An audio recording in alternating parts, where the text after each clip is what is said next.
Welcome everyone to another session of Java. Today we are going to learn about arrays, and we will also discuss the concepts of linked list if we get time. We have already covered a lot of topics until now. After this session on arrays, we can slowly start working with a little bit of problem solving, especially around arrays and strings.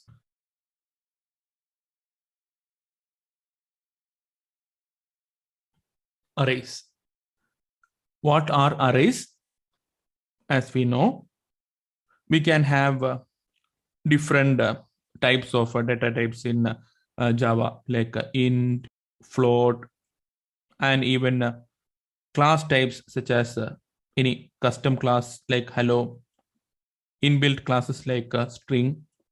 So all these are different data types. And arrays are a data structure that has same data type. So all the elements will have same data type. For example, if I have an array of integers, I'll have all fields as integers. So this will be 1, 2, 3, 5, 7, anything. And also I can have multi-dimensional arrays, which are, so this is a one-dimensional array, and I can have a two-dimensional array. So it will be like a matrix. You can say 1, 2, 3, 4, 5, 6, 7, 8, 9, etc. And I can also have a 3D or 4D arrays, etc. But I won't be able to show this in this screen because my screen is 2D. If you consider a real world object like a cube or some object, it is a 3D object, right? It will have length, breadth, and depth. So whatever you see in the screen has only length and breadth, but in real world, you can have length, breadth, and depth. In Java, we will see how to declare those things, but in real world, you can imagine how these things will be. And in most practical sense, in our course and even in our data structures and algorithms discussion, we will be only discussing about 1D and 2D arrays. So how do you declare an array in Java? First, you specify the data type, and then you need a name for that array, maybe ARR here. And then you need a square bracket to denote that this is an array. And this you can also declare as int square bracket ARR. So the position of the square bracket, that does not matter. So this is declaration. And then we have to initialize this array. So how do we do that? We can say ARR equal to new int of some value 5. So we are declaring this array with a value of with 5 locations. And then how do we put values? By default, if it is a instance variable, all the values will be 0, as you know. And now you can add values as ARR of 0 equal to 1 array indexes. So this number is called as an index, array index. Array indexes starts from 0. So ARR of 1 equal to 2, ARR of 2 equal to 3, ARR of 3 equal to 4, ARR of 4 equal to 5. And what if I do ARR of 5? I'll get an exception. Anybody know what exception it is? It will be array index out of bounds exception.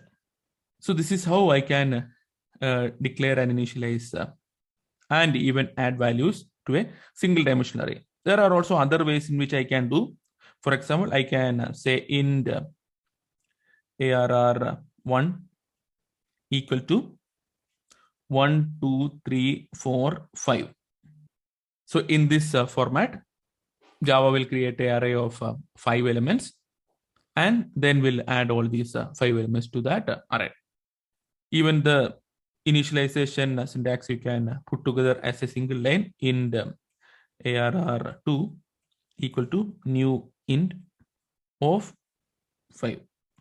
So these are the different ways in which you can initialize an array and add values to that array. And how do you print a single dimensional array? You can print a single dimensional array as for int I equal to 0, I less than, in this case, 5, I plus plus. We have already seen a for loop in detail in previous classes. And then you can print system dot out dot println, and then you can print as ARR of I. So this will print first iteration, it will print first element, second iteration, it will print second element, third iteration, it will print third element, and so on. There is a question in constructor also we use a new keyword. What is the difference between that and this? Everywhere it is same. New keyword means you are creating something new in memory and returning the address of that. Okay, so each of these variables, we have an array variable ARR, right? And then you have an array, and this ARR actually points to the first location of this array. So if you have a primitive variable, say int I, so this 5 is here in the variable itself. But whenever you have a reference type like ARR or our hello h, what will happen is the hello class or hello object will be created in memory, and then this will refer to it. So that is why these are called as reference types. So this ARR will point to the first location of this array. If this array has a data type that has size 2 bytes, for example, then Java can calculate only by knowing the starting address. Imagine that starting address is 10. Then you can find out, or Java can find out what is the 10th position or 4th position. In this case, if I want to come here, it will just calculate 10 plus 1, 2, 3, 4, 5, 6. And then it will directly get the address of this and it will come here. That is why in arrays, you can randomly go to any location without any performance hit. An alternative is a linked list that we will see later. We will not see examples, but we will also learn another concept called as linked list. How many of you have heard about linked list? Linked list is generally compared with arrays. So in a linked list, you will have one element, and that element will have two parts. One part will be data, and other part will be a link to another node. So this thing is called as a node. So I can have another node here, I can have another node here, and last one most probably point to null. So this will be 3, and this will be pointing to this one, and this will be pointing to this one. And first one can be called as head, and the last one can be called as tail, and all these 3 are called as nodes. What are the advantages of arrays over linked list? Use your brains, because we are actually doing our brain exercise as part of this, right? I had already told the answer. I had already told the answer. If I need to go to nth element, maybe this an array has a size of 100 and linked list has a size of 100. How much time it will take for me to go to 100th element in a linked list and 100th element is in a array? How much time will it take? In array, I mentioned, right? So with the data type size calculation, in just one operation, I can come to this 100th element. So random access is an advantage of arrays. And with linked list, what is the problem? I need to go to 1, then go to 2, then go to 3, then go to 4, because only the previous one knows the address of the next one, right? I will have to go to 99, and then I have to go to 100.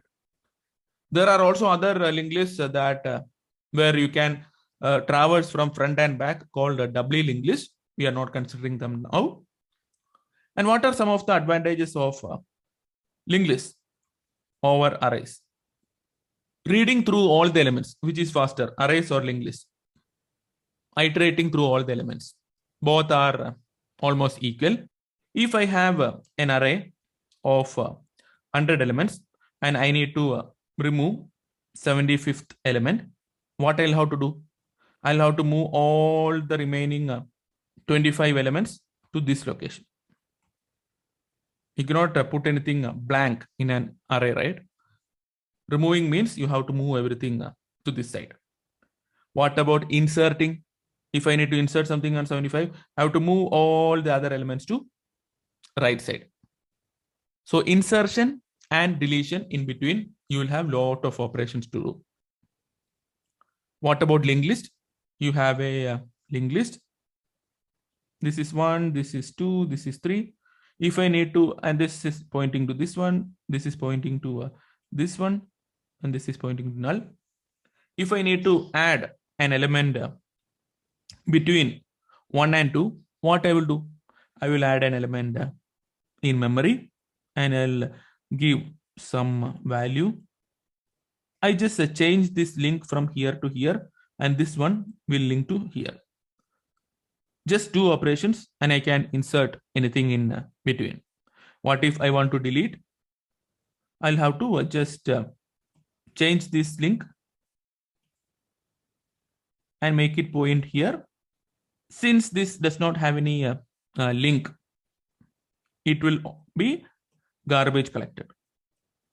Garbage collection is Java's way of reclaiming unused memory. You also have the concept of array list. We will see array list in detail later when we see collections. But array list, unlike arrays, has dynamic size. In arrays, we have to set some size. If you have to add more elements, you'll have to create a new array.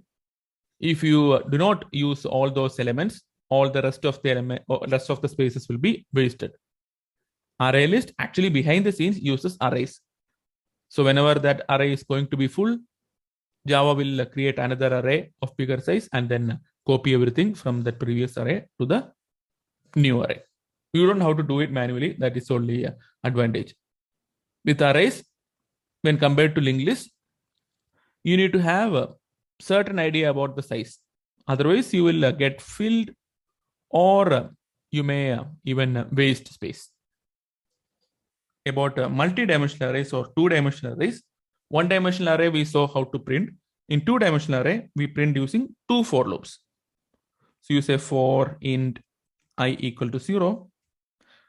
Imagine that our array is mat in I equal to 0, I less than, we will keep it as square matrix, meaning rows and columns are equal, I less than 5, I plus plus. This is for every row.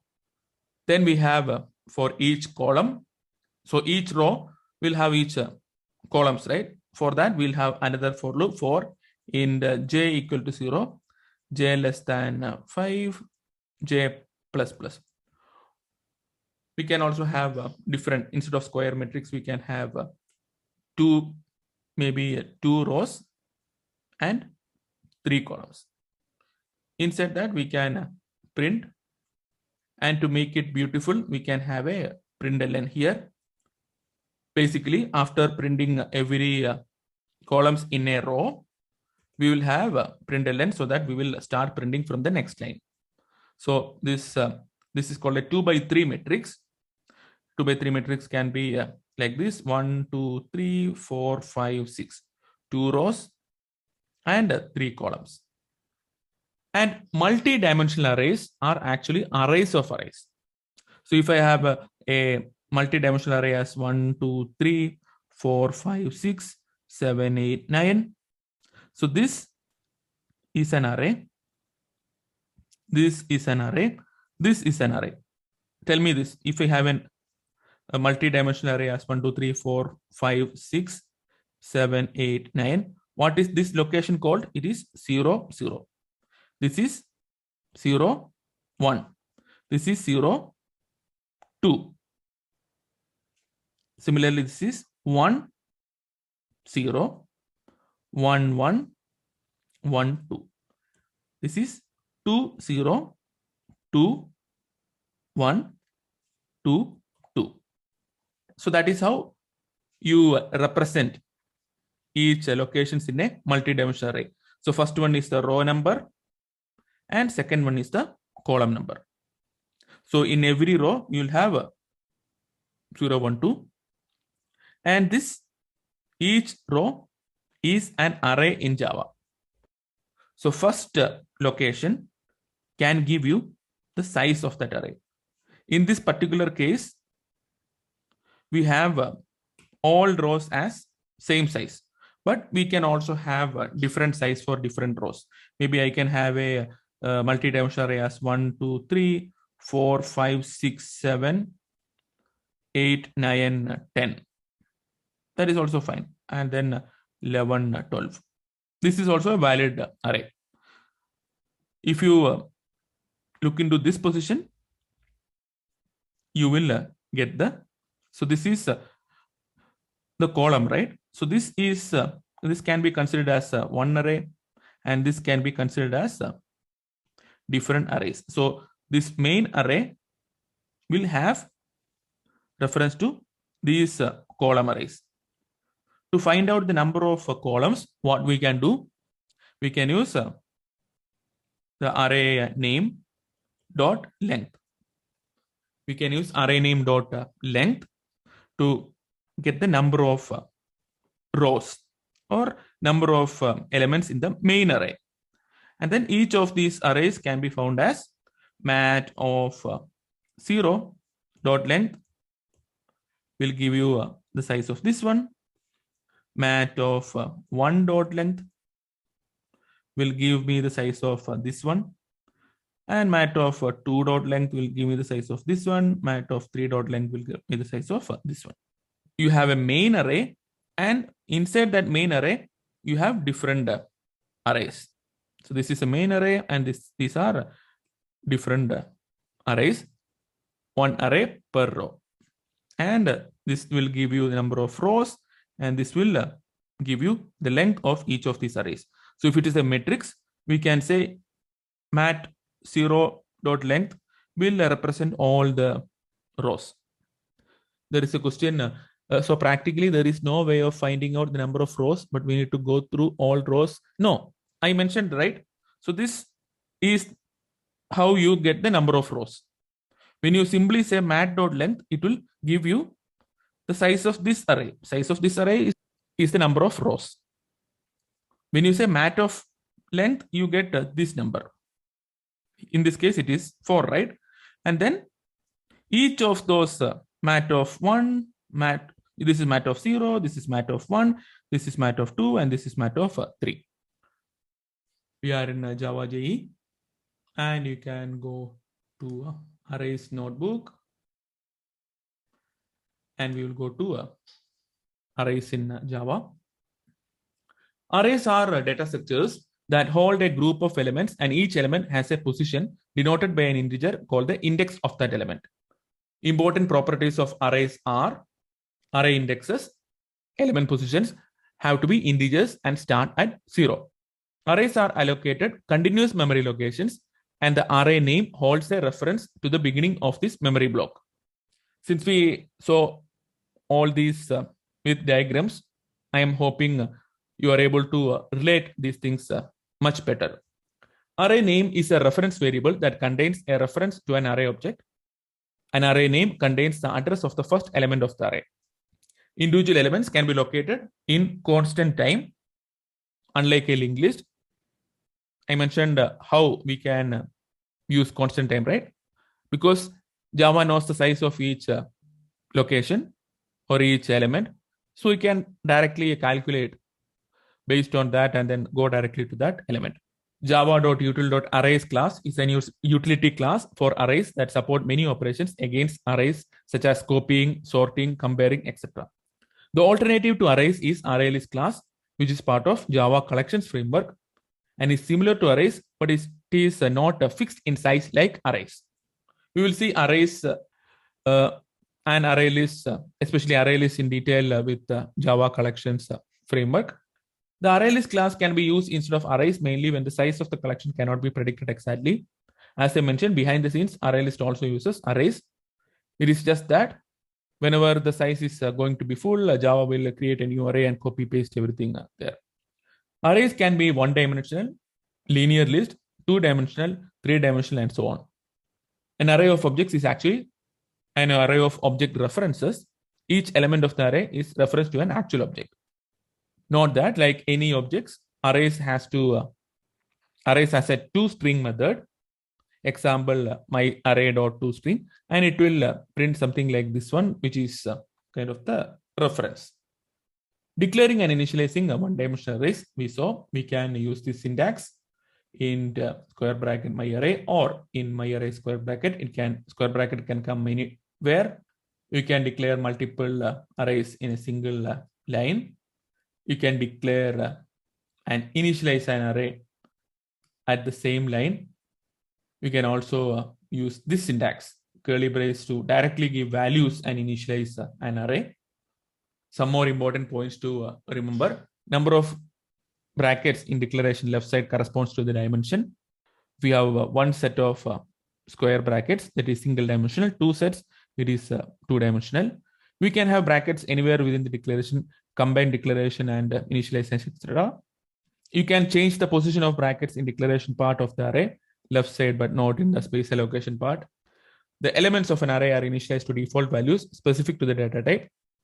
You can't specify size for declaration. So this left side, you just specify empty, and right side is where you either give values directly and initialize, or you say ind of 4, ind 5, etc.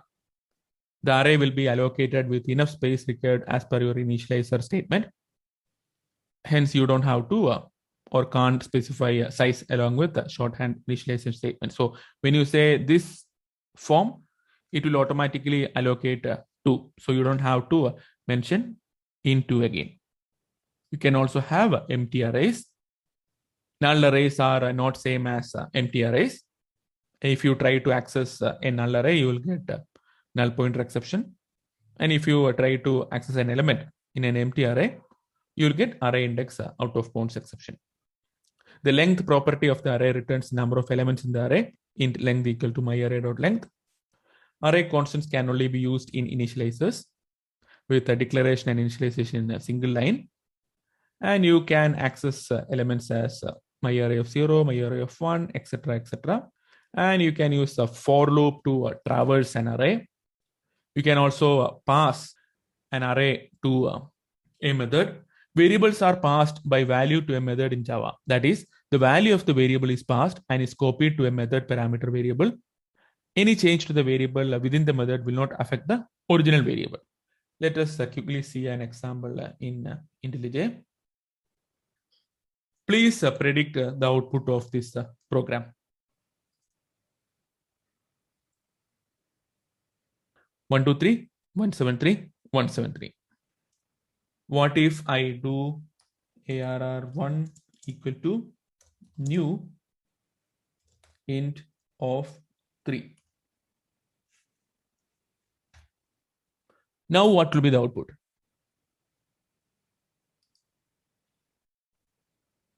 It will be 123 070 123.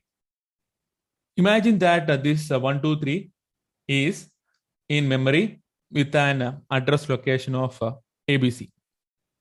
I'm just putting some name to that address. Now ARR is pointing to ABC.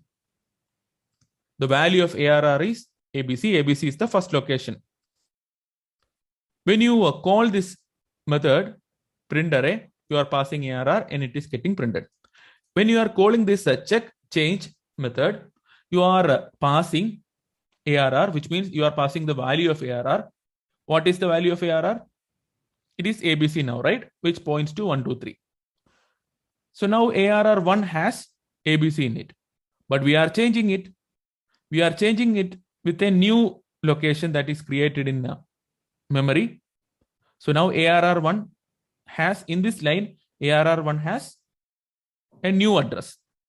So in this line, ARR1 has the address same as ARR. So if ARR1 and ARR is pointing to the same object, for example, if you are commenting out this one, now ARR1 and ARR are pointing to the same array. So if you change ARR1 of 7, the original array will also get changed. But in this case, we are changing ARR1's value to a new array. So ARR1 is pointing to a new array. ARR is pointing to the old array. Whatever changes you make here will not be affecting the original one. Quickly tell me the answer for this one. It will be null. And what will be the result of this one? Null pointer exception.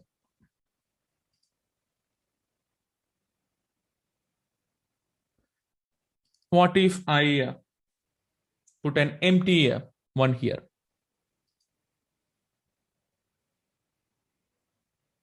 It will be 0. Let us quickly create a two-dimensional array.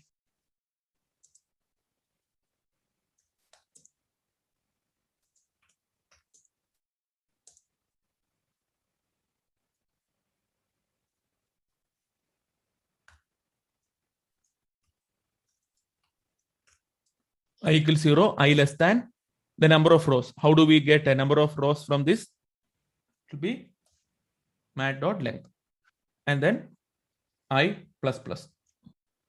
Similarly, for j equal to 0, j less than, how do I get the number of columns? So number of columns in each row can be obtained by using that row's first element. In this case, all rows have equal number of columns. So any row should be fine. So we'll take a first row, mat of 0 dot length. This is because each row is an array. System dot out, and we will say mat of I j.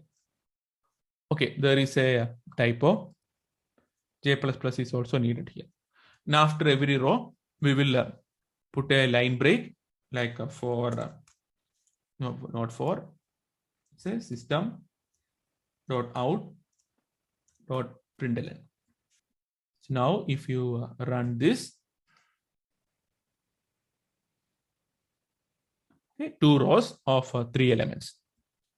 So in this case, every row has a equal number of elements or equal number of columns. Then this mat of 0 dot length is fine because every row has same length. Consider another example. Now I am going to initialize this in a different way. I'm directly giving some values. First, I will give a normal values. You will say 1, 2, 3, 4, 5, 6, 7, 8, 9. If I run this, what will be the output? 1, 2, 3, 4, 5, 6, 7, 8, 9. What if I remove an element from first set of curly braces? Now tell me, what will be the output of this program?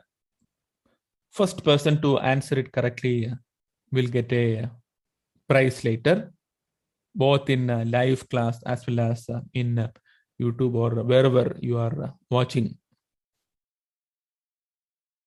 It will be 1, 2, 4, 5, 7, 8. Why? We are checking the length of first row and assuming that everything is same. So second row also, what is the size of first row? Only 2 elements. So second row also, we are assuming that only 2 elements. Third row also, we are assuming that only 2 elements. But what if it was like this? I am removing from here and I am removing 2 from here. So now what will be the output? Tell me.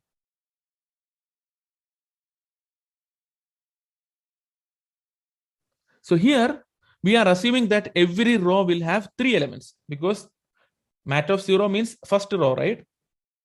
First row has 3 elements. So we are assuming that every row will have 3 elements. Every row does not have 3 elements, right? Second has only 2 elements. So when we try to access third one, we'll get out of bounds exception. How can I print this two-dimensional array? You just have to tell me this line, or you just have to tell me this part. Make it as I, and then let us print. Since we discussed about linked list, I will give you one clue. So I need 2 things, right? In a linked list, I need a data as well as link. So the link should point to the same type. So how can I do that? I can do int data and node link. Now I can create a linked list with these nodes. How do I create? The question is, so link is of type node. Yeah. So every node has to point to the next node, right? So link is of type same class name. So class name if ABC, then link will be of type ABC. So I want you to try out creating a linked list. If you fail, it is fine. We will see it in the next class. But give it a try. And in next class, we will most probably be able to start with our data structures and algorithms specific sessions. So everyone, tell me, how was today's class? Do you think you are able to learn Java? So Java or any programming language is not that difficult if you really learn it in the right way. And then we are doing it exactly the same. And if you go for any interviews these days, you will definitely have some kind of problem solving skills. Even if it is not programming also, your brain has to work, right? The more programs you do, more you think and do, your brain power will also increase. Just like you will be going to a gym. First day, you may have pain in your body. Second day, even with that pain, you have to do it again. So then only that pain will go. Similarly, first day to solve a problem, you may take whole 8 hours or more. But second day, it will come down to maybe 7. Third day, it might be 6. Then it might be 5, 4, 3, 2, 1. And then you are good to go for anything. Good. So practice. Even if you are watching this session later, if you miss the class, and if you are watching the session over a YouTube channel or any place, do not just watch it like a movie. What you have to do is you have to pause whenever I am asking a question. Pause. There is one advantage for watching it over YouTube, because you can pause and then maybe you can even continue next day. Here I will not wait that much time. I will just wait for some time and then I will get back. So from my experience, from students who has been successful, unlike Azure and Cloud, which has come very recently, I've been teaching Java to people for more than 10 years successfully. So even school students to college students to people who are very elderly. So I had in my previous batch, mother and daughter learning Java together.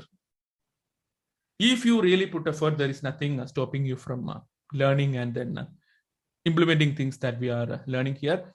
If you have any doubt at all, just ask me and I will definitely help you out. If you are watching it over YouTube, you can just comment and then I will help you out with another session. And I ask always, it is for everybody. So if possible, come to live sessions always. It happens every Tuesdays and Thursdays at 9:30 p.m. India time. You are always welcome. There is a question from Michael. The last session was not uploaded. I joined late, so I couldn't keep up. Do not worry. So I have covered most of the things from last session. And before we wind up, let us quickly go through the site. So we went through the single dimensional array page. Similarly, you can go to the multi-dimensional array page and read through all these notes. Ask me if you have any doubts at all. I've captured most of these things very clearly in these notes. So theory plus notes can really make you an expert. There are also some methods for traversing arrays. Traversing arrays means iterating through the array. You have a simple for loop, which we saw. Even in the example, we saw the enhanced for loop also. So this is how you do print using a for loop. This is how you print using a while loop. And for each loop, you just say int num in my array, and behind the scenes, everything will be taken care by Java. It is much easier to read. And you can see how to compare arrays. So if you simply say array1 dot length, so array1 equal to array2, it will be false because both of them are pointing to two different memory locations. If you want to compare values, then you have to use some logic such as these. You can also explore other methods like arrays.dp equals, arrays.equals. So arrays is the utility class, right? With capital A. And then you can copy arrays. You have system.array copy. You have arrays.copy of method, arrays of copy of range method. You also have a clone method. So there are many things that you can explore with respect to arrays. So if you are going for a Java interview or a Java specific specialization, all these things are important. But if your objective is to learn data structures and algorithms, then all these extra things may not be necessary, but you are free to learn. But whatever we learned in the class with the diagrams and whatever we practiced in IntelliJ, those things are really important. So hope you are enjoying the Java classes. So we will wind up for now. And I want all of you to refresh everything that we have learned until now over this weekend, because we are going to do something very interesting in coming classes. So if you have not understood any of these things, let me know. I will help you out. But if you have understood everything, then come for the next phase, like Avengers phase 1, phase 2 and all. We are going to next phase slowly, and it will be much more interesting. So bye-bye for now, and see you all in next class. Until then, bye-bye.